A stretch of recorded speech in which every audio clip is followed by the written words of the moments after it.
The boss is on the run. Famous Chinese food brands are closing stores en masse.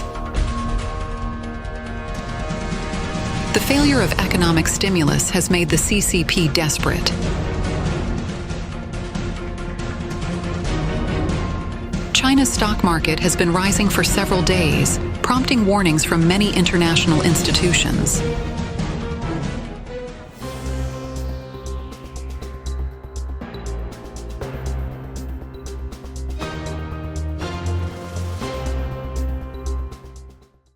As China's economy continues to deteriorate severely every day, a wave of closures has been set off in the mainland catering industry.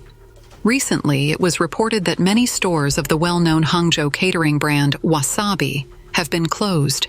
In addition, there have been reports of store closures in many places in the mainland. According to a report by Lianshang.com on September 30th, several Wasabi stores in Hangzhou, including the Hangzhou Building Store, the Mixc Store, the Kerry Center Store, the Raffles Store, and the Binjiang Baolong Store, have been closed. Most stores have posted notices of equipment debugging and temporary business suspension. Staff members of stores around the above locations all said it was closed a few days ago. Many consumers have said that the money in their stored value cards has not been spent, ranging from several thousand to several hundred yuan. A former employee posted online that Wasabi has been in arrears with employees' wages for the past 2 months, and the boss is suspected of having withdrawn the money and run away.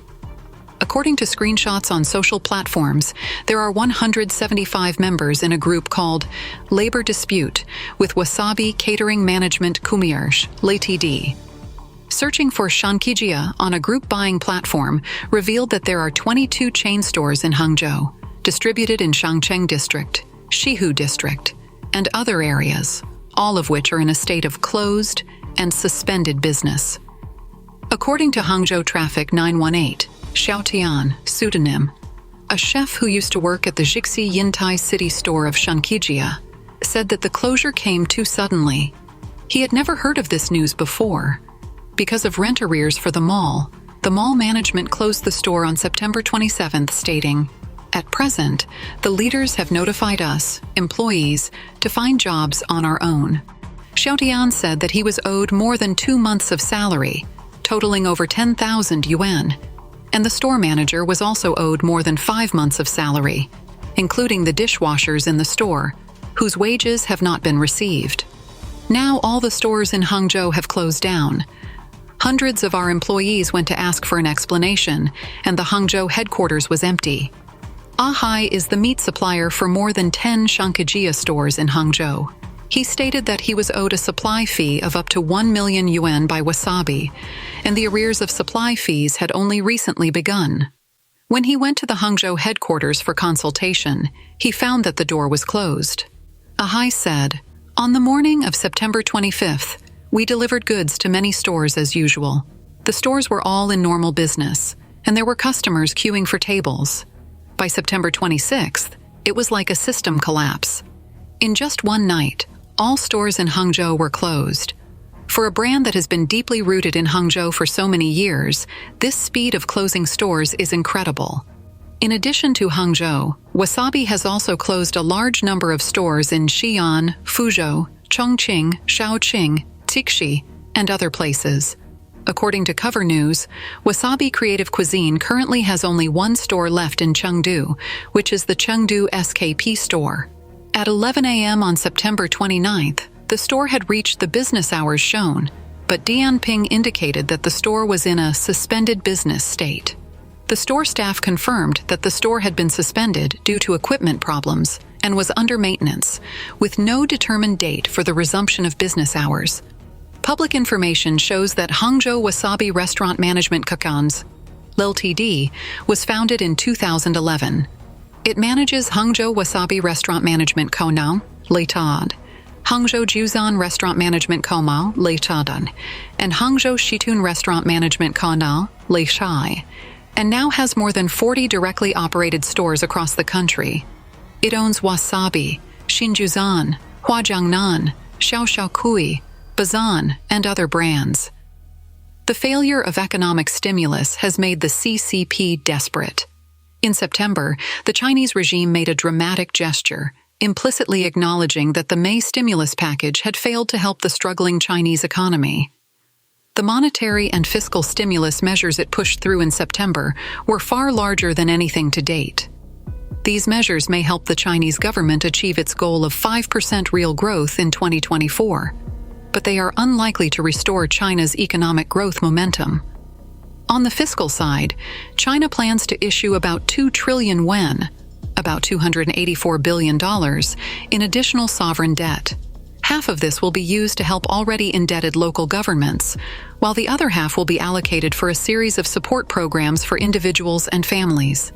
Part of this plan will provide the poor with what the Chinese regime claims to be living subsidies, ostensibly to celebrate the 75th anniversary of the Communist Party's rule on October 1st.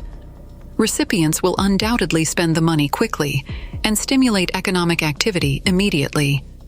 However, in the long run, this measure will have little lasting effect. The Chinese regime will also allegedly provide an ongoing subsidy of 800 yuan, about $114, per child per month for families with 2 or more children. This will have a more lasting impact on economic activity, even though such families are now rare in China. The measure is undoubtedly also intended to encourage childbirth, thereby offsetting the demographic pressure on the economy caused by years of low fertility. But it will take 15 to 20 years for the current rise in fertility to affect China's labor force situation. In addition, Shanghai, the country's largest city, will provide 500 million renminbi, about $71 million in consumer coupons for citizens to use on dining and entertainment. The funds involved in this measure account for less than 1.0% of Shanghai's GDP and will have little impact. The CCP has also set aside 1.0 trillion renminbi, about $142 billion, to recapitalize 6 large banks, apparently to make up for the damage caused by the collapse of the real estate crisis. On monetary policy, Pan Gongsheng, governor of the People's Bank of China, PBOC, the central bank of the CCP, outlined several measures. The central bank will cut the 1-year medium-term lending facility rate, MLF, from the current 2.3% to 2.0%. The 7-day reverse repurchase rate, the central bank's main policy tool, will be reduced from 1.7% to 1.5%. The changes pale in comparison to the Federal Reserve's recent half percentage point cut in its main lending rate, but the latest rate cuts do appear bold and aggressive compared to the central bank's past moves. To further stimulate lending and economic activity, the central bank will reduce the amount of cash reserves that banks must hold on their deposit and loan portfolios. To boost China's falling stock market, the central bank will also provide 500 billion yuan, about $71 billion, in loans to institutions such as investment funds, brokers, and insurance companies. The central bank will also provide an additional 300 billion yuan, about $42 billion, to fund stock buybacks by listed companies. The central bank no doubt hopes that rising stocks will offset some of the household wealth lost to the housing crisis and its depressing effect on property values. To help the real estate industry directly, the central bank will cut interest rates on existing mortgages, which is a relief for existing homeowners because, unlike Americans, Chinese do not have the convenience of refinancing their mortgages. To increase the number of homebuyers, the central bank also plans to reduce the down payment requirement for second homes from 25% to 15%. On the surface, the list of fiscal and monetary measures is long and sounds impressive, but it is likely to fail to work. The Chinese government needs to restore confidence among the vast majority of Chinese consumers, not just make credit cheaper and more plentiful, or help certain groups in society that are more in need of assistance. The Chinese government also needs to encourage private enterprises, which are estimated to account for about 60% of China's economy and 80% of new urban employment. The core problem now is that Chinese consumers are unwilling to spend. According to statistics, China's Consumer Confidence Index is about 3% lower than last spring and nearly 30% lower than in 2022. Meanwhile, capital expenditures by private business owners and managers for company expansion, equipment modernization, and employee recruitment have slowed to a negligible level. Fixed capital formation has actually declined over the past year. Accustomed to the rapid growth of earlier years, China's private business owners are shocked by the slowdown of the past few years. They remember that not long ago, Chinese Communist Party leader Xi Jinping publicly rebuked private enterprises for caring only about profits and not the agenda set by the Communist Party. Xi has recently changed his tone, but private business people have been chilled and have doubts about the attitude of the Communist Party in the coming years. China's stock market has been rising for several days, prompting warnings from many international institutions. Against the backdrop of China's still weak economic fundamentals, the stock market has been rising for more than a week, fueled by Beijing's drastic policies.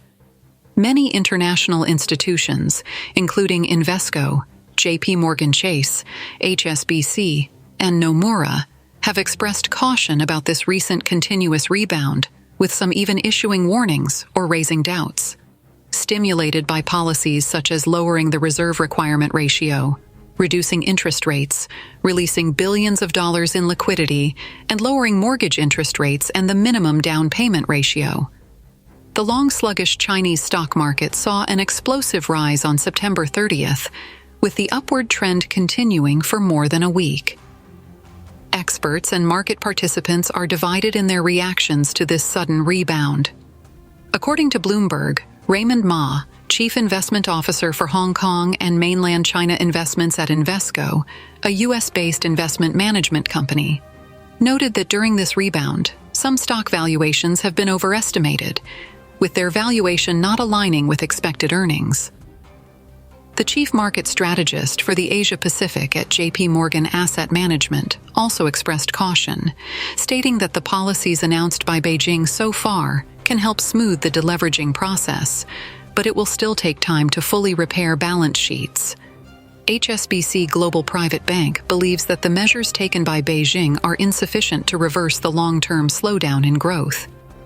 We are currently neutral on mainland China and Hong Kong stocks, based on our expectation that China's GDP growth will slow from 4.9% in 2024 to 4.5% in 2025, said Fan Zhuoyun, Chief Investment Officer for Asia at HSBC.